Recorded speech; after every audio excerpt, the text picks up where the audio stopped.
Halo, perkenalkan nama saya Nadia Veronica Burupakpahan, kelas 12 MIA 4. Di sini saya akan membahas materi tentang rangkaian seri dan paralel. Silahkan disimak videonya untuk memahami materi yang akan kita bahas. Terima kasih. Sebelum kita membahas materi tentang rangkaian seri dan paralel terlebih dahulu, kita membahas rangkaian listrik. Apa itu rangkaian listrik? Rangkaian listrik adalah sambungan komponen yang dapat menghantarkan arus listrik.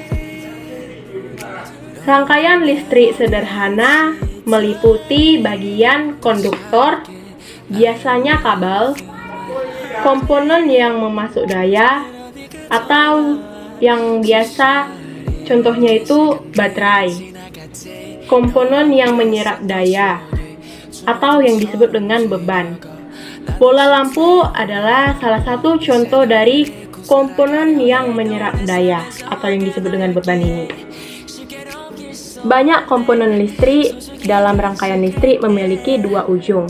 Sebagai hasilnya, mereka dapat dihubungkan dengan salah satu dari dua cara, yaitu secara seri atau satu kabel listrik menyentuh kabel listrik yang lain, atau secara paralel, keduanya saling menyentuh.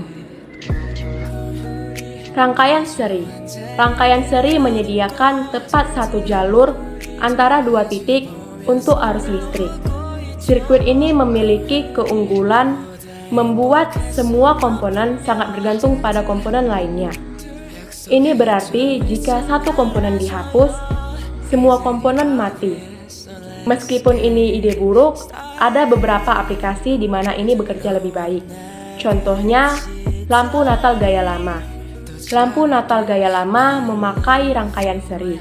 Itulah mengapa jika satu bola lampu terbakar, maka semua bola lampu akan mati. Rangkaian seri memiliki beberapa karakteristik. Pertama, arus di setiap komponen sama.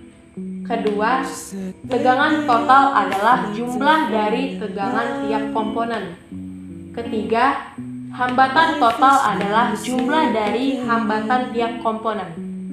Yang keempat, apabila satu lampu mati, maka lampu yang lain juga mati. Di sini saya sudah menggambar contoh dari rangkaian seri. Dapat kita lihat semua. Di sini ada 3 bola lampu.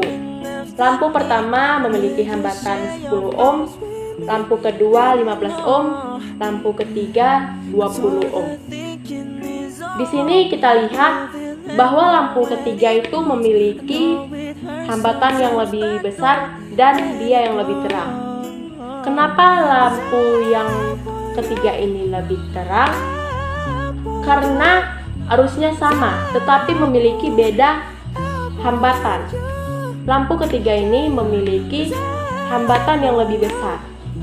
Hambatan yang lebih besar memiliki beda potensial yang lebih besar juga, sehingga yang memiliki hambatan yang lebih besar, maka dia yang lebih terang. Rangkaian paralel. Rangkaian paralel menyediakan lebih dari satu jalur arus antara dua titik. Rangkaian ini memiliki keuntungan membuat setiap komponen secara efektif tidak terlihat oleh komponen lainnya. Arus listrik yang mengalir melalui masing-masing komponen hanya didasarkan pada ketahanan komponen itu, bukan pada komponen lainnya. Outlet listrik di sebuah rumah semuanya paralel.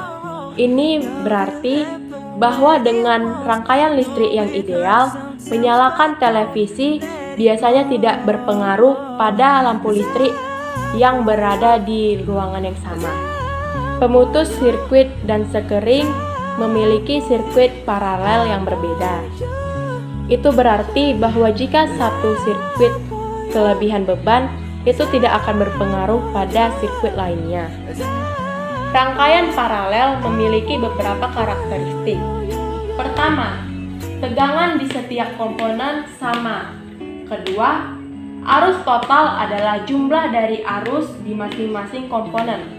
Yang ketiga, rangkaian paralel sama dengan pembagi arus. Yang keempat, apabila lampu dimatikan, maka lampu yang lain tidak akan mati.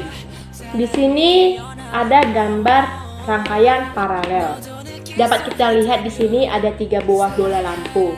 Di lampu pertama hambatannya 10 ohm, di lampu kedua 15 ohm, di lampu ketiga 20 ohm. Di rangkaian paralel ini, lampu yang paling terang itu ada di lampu yang paling atas ini, lampu yang hambatannya paling kecil 10 ohm. Ketika tegangan sama, maka tingkat keterangan lampu akan bergantung pada arus. Di hambatan paling kecil itu arusnya paling besar, maka tingkat keterangan lampu ada di hambatan paling kecil, di lampu yang paling atas ini. Sekian penjelasan materi dari saya. Mohon maaf apabila ada kesalahan dalam penjelasan materi. Terima kasih.